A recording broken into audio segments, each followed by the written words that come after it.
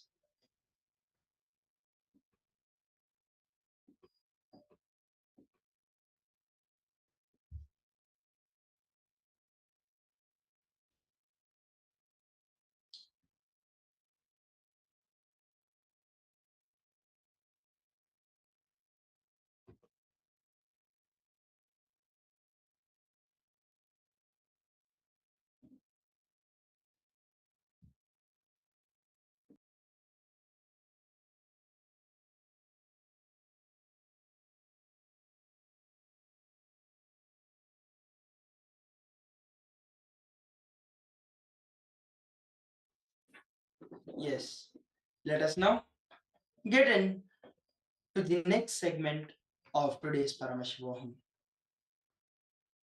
So now we'll be learning about enriching, apyayanam. Enriching is expanding yourself and life in and around you with the powerful cognition that life around you is simply an extension of yourself.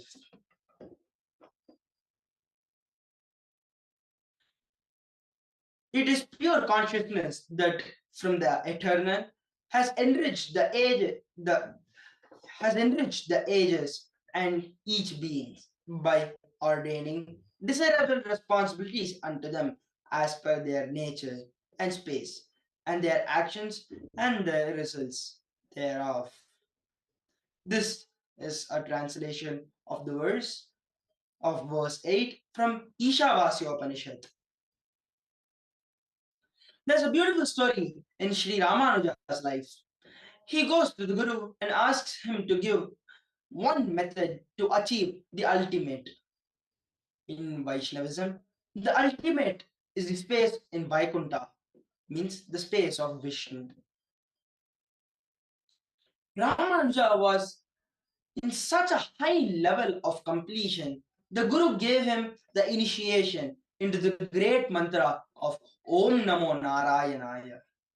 And immediately Ramanuja gets the glimpse of the space of Vaikuntha because he was in the right context when the initiation was given to him. Immediately he gets into that space. But the Guru says, don't go out and give this mantra to anyone and everyone. Otherwise, you will go to hell and they will go to Vaikuntha. Whenever you experience, you will be possessed by the spirit of enriching. Here, Ramanuja was possessed by the spirit of enriching. He runs to the temple tower and stands on the roof and calls out to everyone and says, come on, come on, come on. I have a secret technique to achieve Vaikuntha. If I teach you all, I may go to hell, but you may all go to Vaikuntha.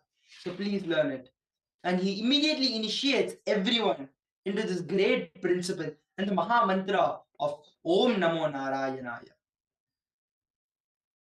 Such a beautiful space he had of enriching that he let himself go to the hell, but he let the whole world around him go to the Vaikuntha. Now we are going to be seeing a short clip where Swamiji is going to be telling and revealing deeper secrets on the power of enriching, on how powerful enriching is. So please get into a deep state of listening and listen intensely.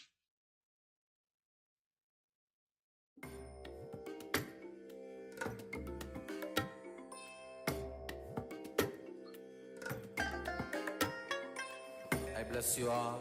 Let you all open.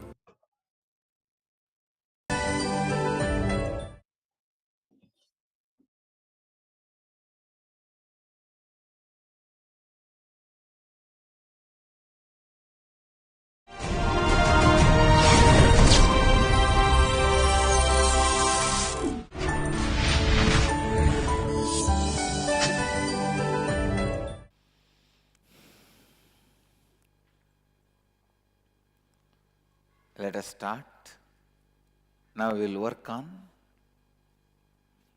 the crown center.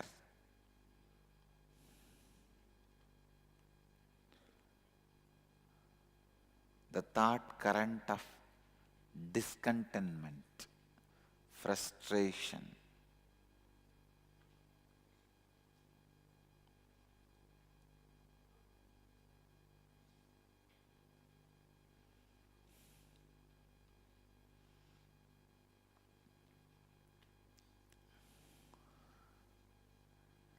When you lack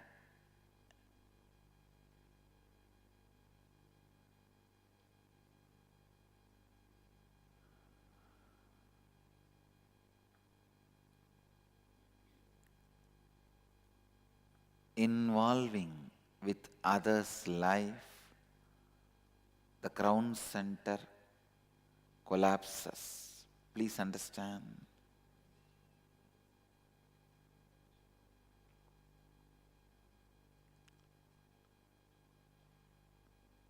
If you make the responsibility as a lifestyle, involving with others' life with responsibility,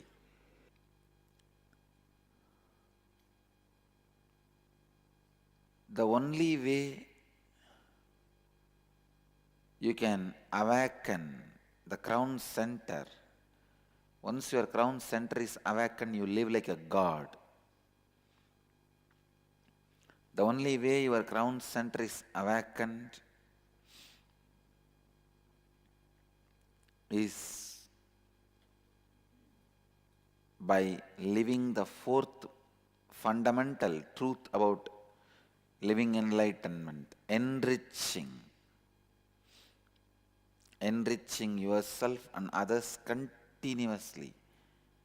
What I mean by the word enriching is you taking responsibility with integrity and authenticity that you are committed to continuously enriching, making difference to yourself and to others.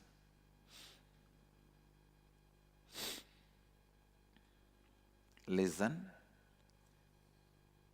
You taking responsibility with integrity and authenticity that you are committed to continuously enriching, making a difference to yourself and to others. Enriching is your commitment to the possibility of living yourself and life around you in a space of expansion and completion. Enriching is your commitment to the possibility of living a life of enlightenment. See, when you learn to enrich yourself and others, you live a life of solution, not of problems. A Chandala lives only with problems. A Brahmana lives only with solutions.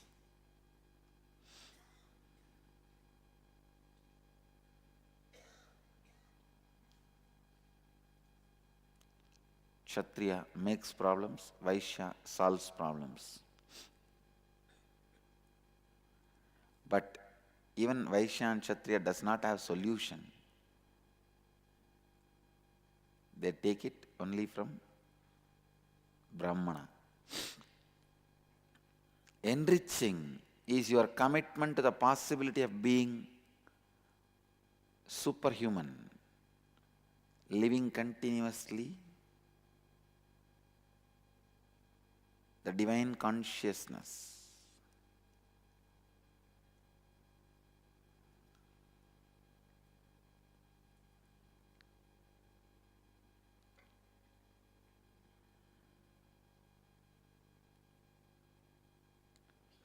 Do not give up on yourself and give up on others.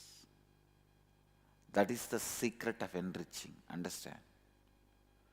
Don't give up on you and don't give up on others. Meena Joshi is asking, Swamiji looks very tired, like he needs a good sleep. How is he going to meet 280 questions for Kalabhairava? Meena Joshi, don't worry. Once Kalabhairava enters, sleep, everything disappears. I myself disappear. What about sleep? Meena, you don't need to worry. Kalabhairava handles. Akashic reading is the easiest thing for me. I just need to keep quiet. He will do the whole thing.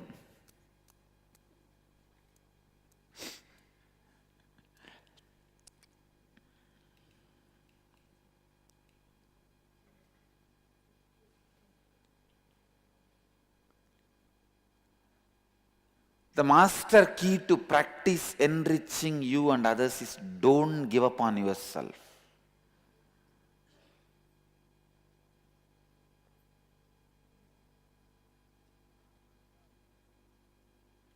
I don't give up on me, and I don't give up on others. I don't give up on me, and I don't give up on others. Please understand.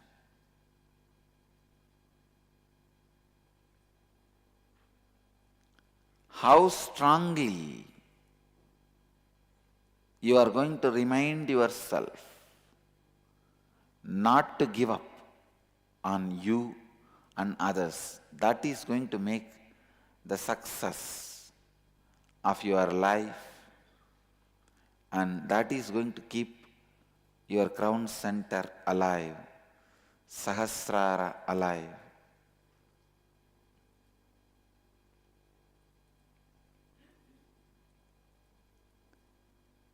Let's work on this exercise, then you will understand this tattva, enriching others.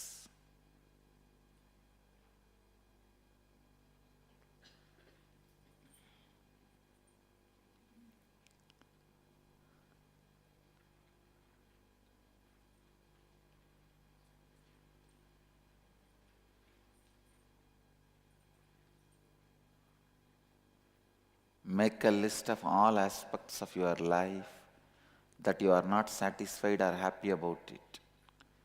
Look deeply into each of these aspects of your life and identify where you are not taking responsibility for your non-integrated and inauthentic thoughts, words and actions that are present in these aspects of your life. Now with awareness, bring integrity, authenticity and responsibility to these aspects of your life and visualize that now you are a being in a space of expansion, happiness and gratitude. Write down what are the new thoughts, words and actions you will take in the same aspects of your life now. Inside this new space of being in expansion, happiness and gratitude, write down in what ways you will now enrich yourself and others in your life, in all other aspects of your life. Go ahead.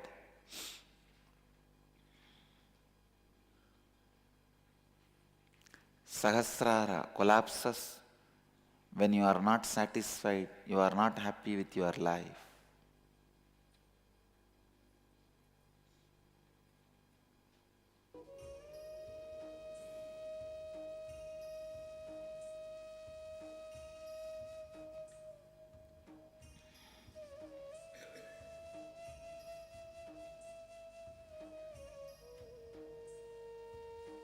See very clearly,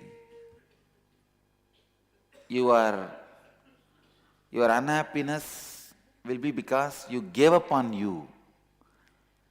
If you quickly give up on others, you will give up on yourself. If you don't give up on you, you will not give up on others. Because I never gave up on me, I'll never give up on others.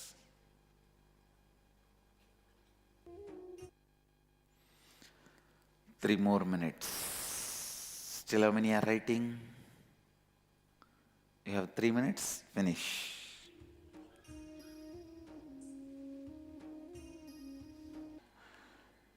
Let's gather for next session. Thank you.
So in this clip, Swamiji had spoken so beautifully about the power of enriching.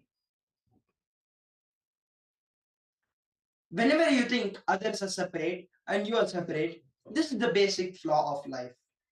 What you have about you, that some only you will have for others. If you give up on you, I guarantee that you will give up on others. If you don't give up on others, you won't give up on yourself as well. The moment you conceive your heart that is life is for others, all sufferings in your heart leaves you immediately. Enriching others to live at their peak possibility is the ultimate way you can enrich them and yourself. Enriching is the strength of new life happening to yourself. When you're enriching, it literally creates a new future. You rewrite the new future. The old future just disappears. It becomes irrelevant in you. So now we are going to be doing a small technique. So step 1, make a list of the top 10 relationships you have in your life. Step 2, recall any incident where you remember you could have enriched the other person but did not. And step 3, now complete with those incidents by declaring that you will enrich those relationships now onwards. Note down at least 5 new ways in which you can enrich each of your top relationships. This could be new thoughts, words, and actions that you are now going to engage in to enrich and expand these people and the relationship. So please do this exercise.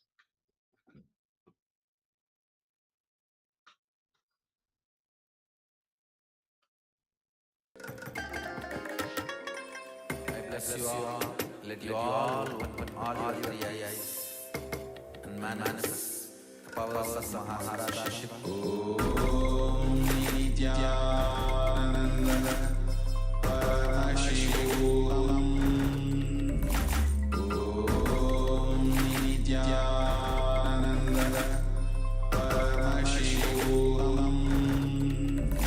Om Nithyananda Paramashivoham. Om Nithyananda Paramashivoham.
Nithyananda Paramashivoham Om Nithyananda Paramashivoham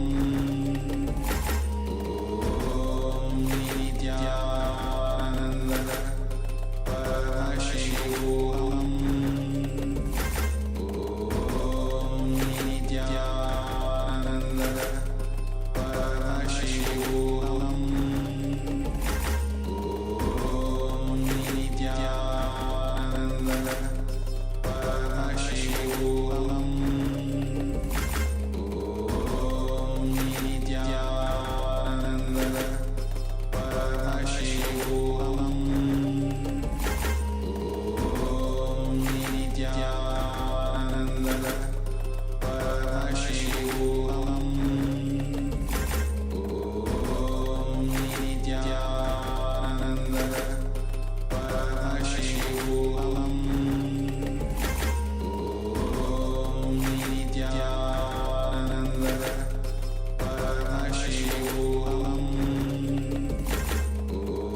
Om Nithyananda Paramashivoham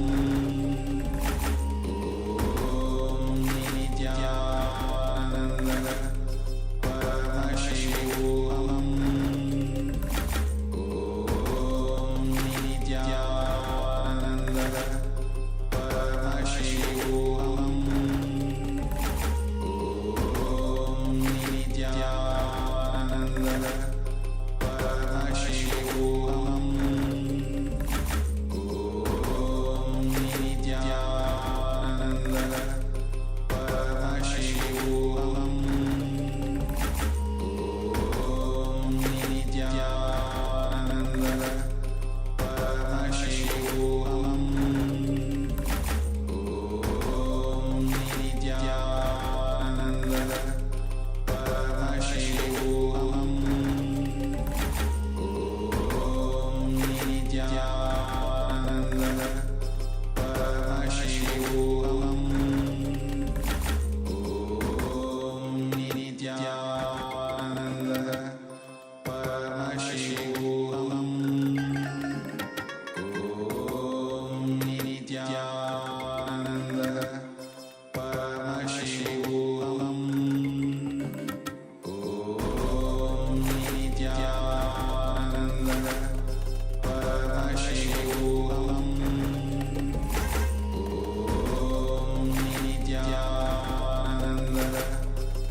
Shivoham